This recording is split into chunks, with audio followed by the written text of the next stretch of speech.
What if the third largest city in the world just disappeared? No war, no conquest, no explanation, just empty. It's 600 AD, and you're waking up in Teotihuacan, the place where the gods were created. That's what people will call it centuries from now. Right now, though, it's just home. Your home, in the most powerful city in all of Mesoamerica. Look at the scale. You live in a city of 200,000 people. That's bigger than anywhere in Europe, bigger than most places on Earth. Only Rome and Constantinople rival this, and you've never heard of either. The Pyramid of the Sun rises 5 stories above the city. Massive, imposing. It took generations to build, and even now, workers add to it every year. It's not a tomb like Egypt's pyramids. It's something else. A temple, a cosmic marker, a statement that says we can move mountains. The Avenue of the Dead stretches before you, a perfectly straight boulevard running for miles. Future people will think bodies are buried here. They're wrong. This is a ceremonial path connecting sacred spaces, temples, pyramids, and plazas where thousands gather for rituals you don't fully understand. Your neighborhood is part of a grid. Perfect squares, organized streets. Not chaotic sprawl, but urban planning that won't be matched in the Americas for another 1,000 years. Every compound, every building, every plaza, positioned with purpose. And the colors, the whole city is painted. Bright red murals covering walls, blue pigments on temple facades, yellow and green geometric patterns. This isn't gray stone ruins. This is a living, vibrant, impossibly colorful metropolis. You step outside, and the city pulses with life. Smoke from thousands of morning fires. The grinding of stone on stone as maize becomes flour. Children's laughter.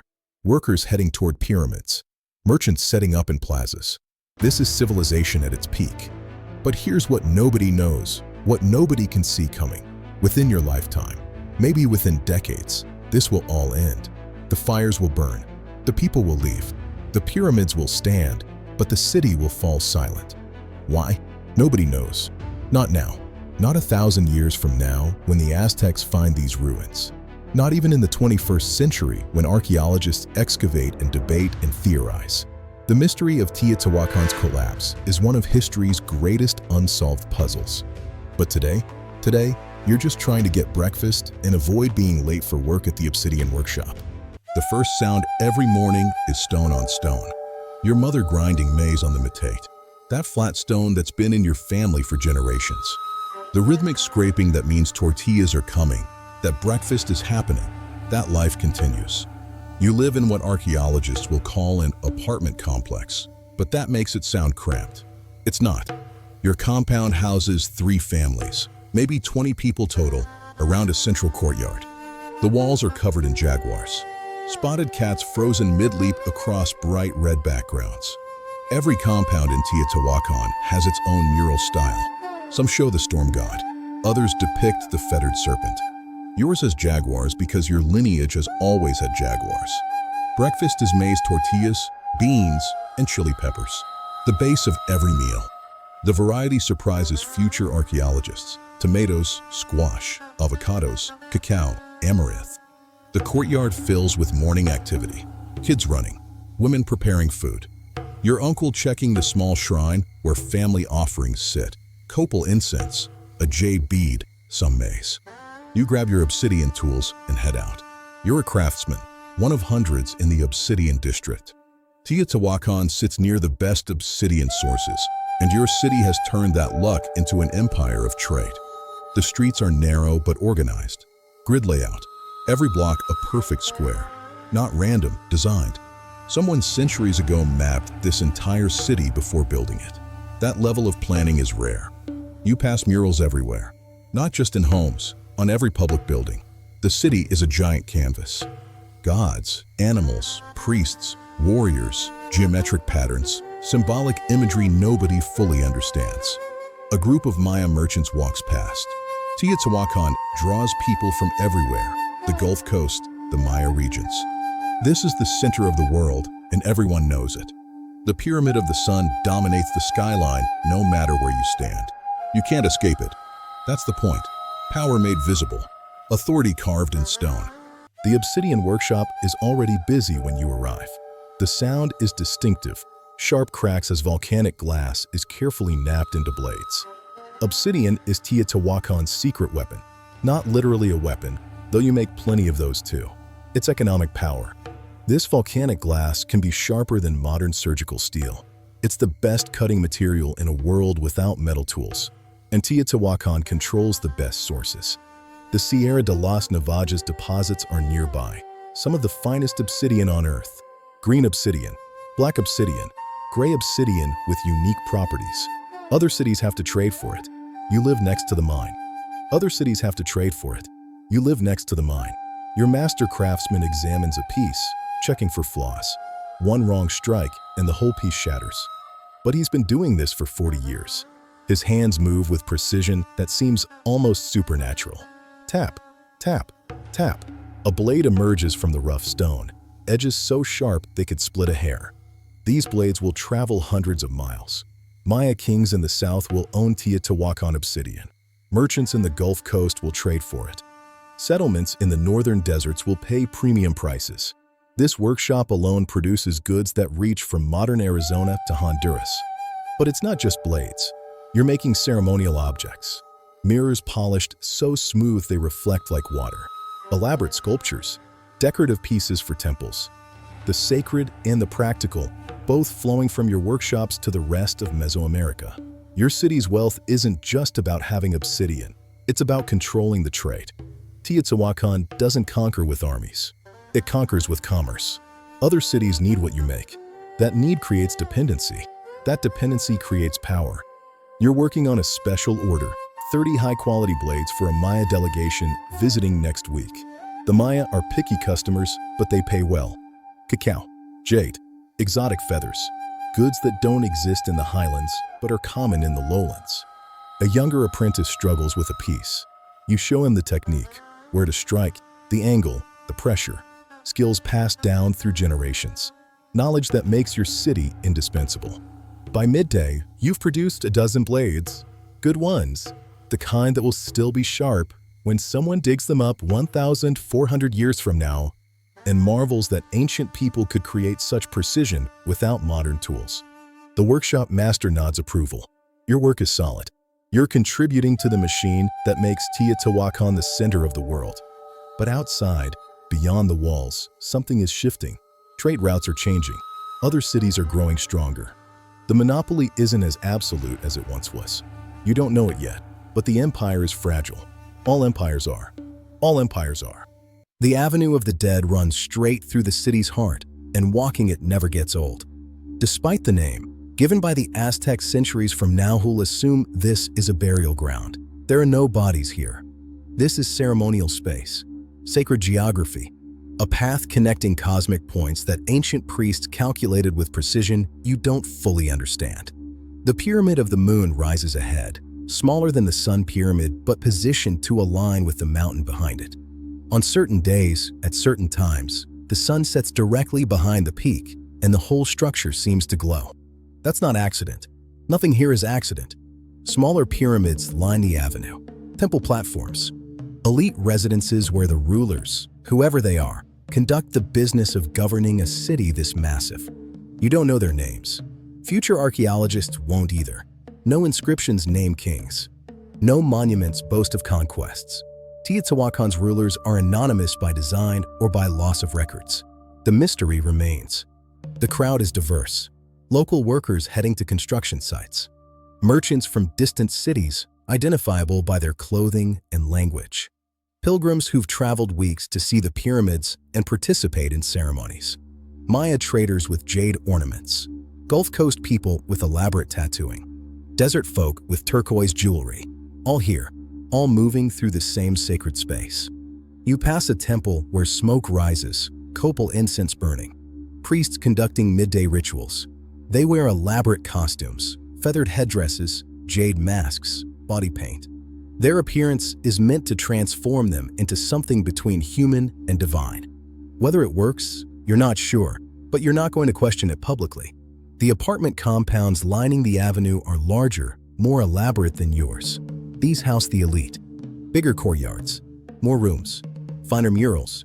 The social hierarchy is visible in architecture. You live well, But these people live better. A procession moves past, priests escorting something covered in cloth toward the pyramid of the sun. You don't look too closely. Some ceremonies are public. Others are for initiates only. You know which is which. The scale of everything still impresses you, even though you see it daily. The pyramids rival Egypt's, but with a different purpose. The avenue could fit thousands of people when ceremonies demand crowds. The planning required to build this city staggers the imagination. Future archaeologists will dig here and find evidence that terrifies them. Sacrifice. Human remains showing ritual killing. The dark side of this civilization's religion. But from your perspective, that's how you keep cosmic order. The gods demand blood. You give it. Simple transaction. The sun is high. The city is at its most active. Everyone moving with purpose. This is power. This is civilization. You head toward the marketplace, ready for lunch and gossip about politics you only half understand. The marketplace is chaos. Beautiful, profitable chaos. Every imaginable good from across Mesoamerica ends up here. Cacao from the Maya lowlands, the drink of elites, bitter and frothy and mixed with chili. Jade from Guatemala, carved into beads and pendants. Tropical bird feathers, quetzal, macaw, parrot, worth more than gold. Worth more than gold if gold existed as currency, which it doesn't. Pottery from every tradition, Gulf Coast style with elaborate figurines. Maya painted vessels showing gods and kings. Local Teotihuacan orange where that's practical and everywhere. Oaxacan goods showing yet another artistic tradition. This is where cultures meet and blend. The food stalls sell prepared meals. Tamales wrapped in maize husks. Roasted turkey, chili peppers in varieties you can't count. Amaranth cakes sweetened with cactus fruit. The smell alone makes you hungry, even though you just ate. A Maya merchant is selling cacao beans, actual currency in some regions. Standardized values, portable wealth, better than carrying jade or hauling obsidian. The merchant speaks broken Teotihuacano and fluent Maya. You speak mostly Teotihuacano and terrible Maya. Somehow, you negotiate a price for a small pouch. Not for drinking, you can't afford that much, but for ceremonial offering. The jade vendor from the south has pieces that make you stop. Deep green stone carved into a tiny frog. The craftsmanship is extraordinary. The price is equally extraordinary. You don't buy, but you appreciate. Textile vendors display their goods. Cotton cloth dyed in colors achieved through complex processes. Red from cochineal insects. Blue from indigo. Yellow from various plants. Weaving patterns that identify origin. You can tell Oaxacan cloth from Gulf Coast at a glance. Someone's selling obsidian goods that probably came from your workshop. The markup is impressive. You resist the urge to say something. That's business. The workshop sells wholesale. The market sells retail. Everyone profits at their level. Children run between stalls, playing games that look universal but have local variations. Adults gossip about things you can't quite hear but sound important. Someone mentions problems to the north. Another talks about a bad harvest season in the southern territories. The information network moves through marketplace chatter. You spot a foreign trader with an unusual necklace, turquoise and shell work you've never seen before. When you ask, he says it's from far north. Days and days of travel. A reminder that Teotihuacan's reach extends beyond what you can imagine. The market operates on trust and reputation. No written contracts. No formal currency for most exchanges. Barter, but sophisticated barter. Standardized values everyone understands. A J bead equals this many cacao beans equals this much obsidian equals this quantity of cloth. The economics work because everyone agrees they work. The afternoon sun beats down. The crowd doesn't thin. This is life. This is commerce. This is why Teotihuacan matters. Evening settles over Teotihuacan, and from a temple platform, you can see the entire city spread before you. 200,000 people living in organized chaos. Smoke rising from evening cooking fires. The grid layout visible from this height.